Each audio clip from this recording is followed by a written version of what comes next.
Inflation was tame in August. Let the rates falling resume. Hey, it's Eric Asses here with ericismybanker.com and CMG Home Loans with my weekly update on mortgage rates. But first, what do you do if you co-signed but you don't want to be a co-signer any longer? So let's say a kid wants to buy a home but can't qualify on her own. So you come to the rescue and co-sign for the mortgage. That's a great way to put your kid on the road to building generational wealth. But what happens if things don't work out quite to plan and you want out? Well, here's some things that you need to know. First off, once you co-sign for a loan, you are stuck on that loan for the duration. There is only one way to be removed from a mortgage once you're on it, and that's if you're not breathing. We don't want that.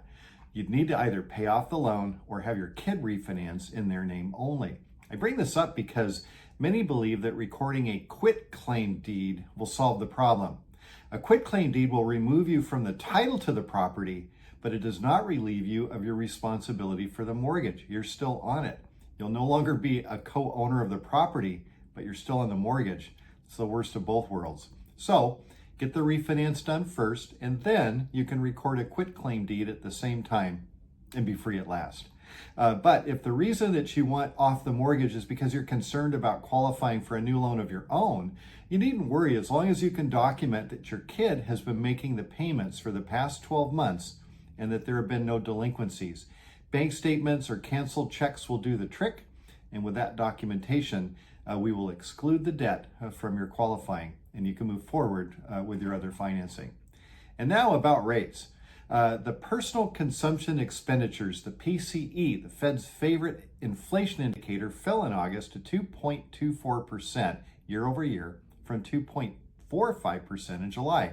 The core number, which strips out volatile food and energy prices, rose slightly, 2.68% compared to 2.64% in July. Keep this in mind when you hear the press reports on PCE this weekend, because they will round those numbers up and then breathlessly report that PCE went the wrong way. It went from 2.6 to 2.7%. Well, they're rounding.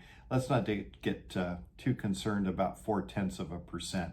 Overall, inflation is getting closer to the Fed's 2% target. That's good news for mortgage rates.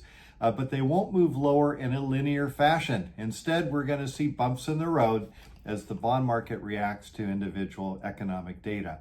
This week was a good example as the market suffered from a post-Fed correction, pushing rates slightly higher. Here are the national averages.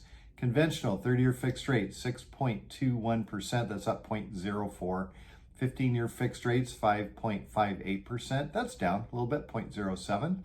30-year fixed rate FHA and VA, 5.8%, up 0.08. And 30-year fixed rate jumbo, 6.41%, that's up 0.01%. I hope this information is helpful. Be sure to reach out if I can answer any questions, or if you've got a co-signer situation going on yourself, you can call me 206-915-3742. Email me, eric@ericismybanker.com. And be sure to subscribe to my YouTube channel so you can get regular updates on the economy and lots of other useful information as well. Just look for Eric is my banker and you'll find me. That's all I've got for this week. I hope you have a great weekend. Talk to you next week.